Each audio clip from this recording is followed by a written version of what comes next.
Shalom, puji Tuhan.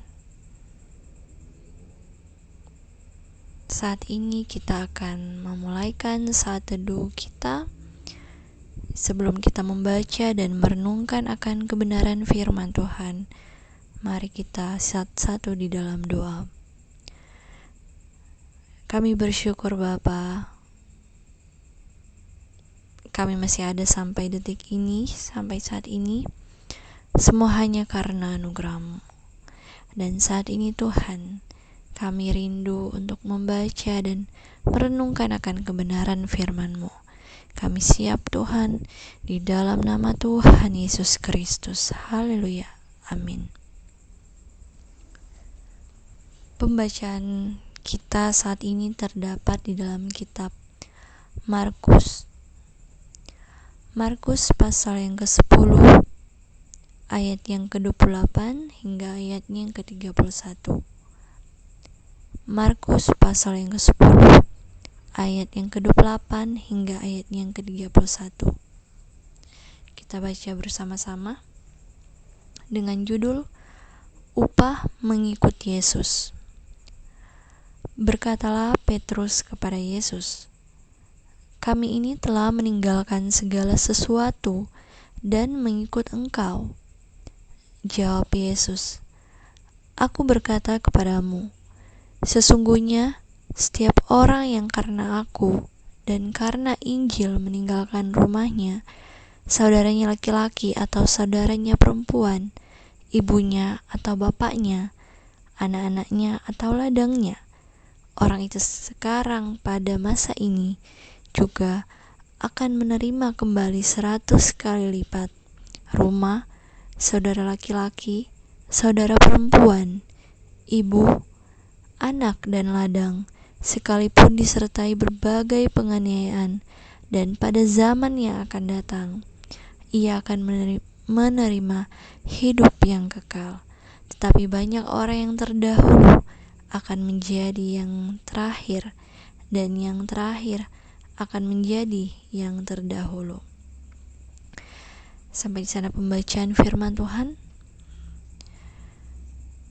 Judul renungan kita saat ini sesuai dengan judul bacaan kita saat ini, yaitu Upah Mengikut Yesus.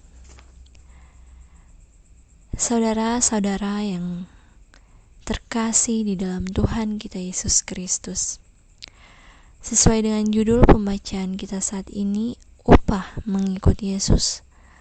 Apakah upah kita mengikut Yesus? Tentu hal yang paling kita rindukan adalah surga, hidup yang kekal bersama Bapa di surga.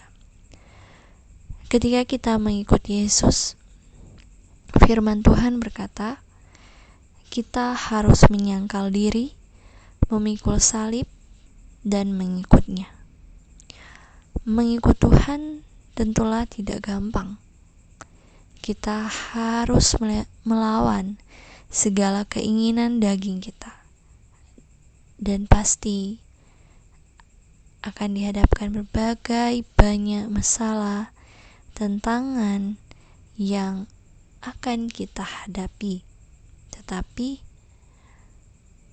ketika berjalan bersama Tuhan, percayalah, penderitaan, masalah yang kita hadapi di dunia ini itu hanya sementara, dan itu tidak melebihi kekuatan kita, karena Tuhan berjanji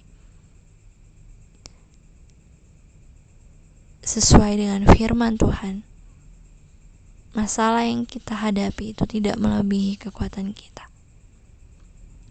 dan pastinya akan terasa lebih ringan ketika kita berjalan bersama Tuhan, mengandalkan Tuhan, karena Tuhan adalah sumber kekuatan bagi kita yang percaya, yang bersandar dan berharap padanya.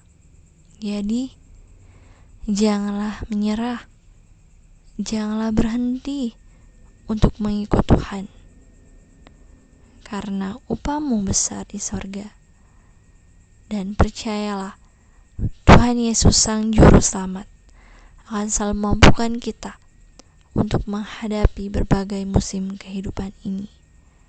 Dan di ayatnya yang terakhir berkata, tetapi banyak orang yang terdahulu akan menjadi yang terakhir, dan yang terakhir akan menjadi yang terdahulu. Saudara-saudara, tetaplah setia hingga akhir untuk mengikut Tuhan Yesus. Amin.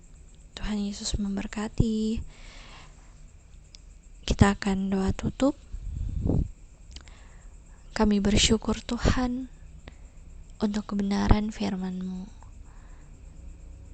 Kiranya firman-Mu Tuhan memberikan kekuatan baru bagi kami untuk kami menjalani kehidupan ini. Terima kasih Tuhan, kami berdoa bersyukur hanya di dalam nama Tuhan Yesus Kristus. Haleluya. Amin. Tuhan Yesus memberkati.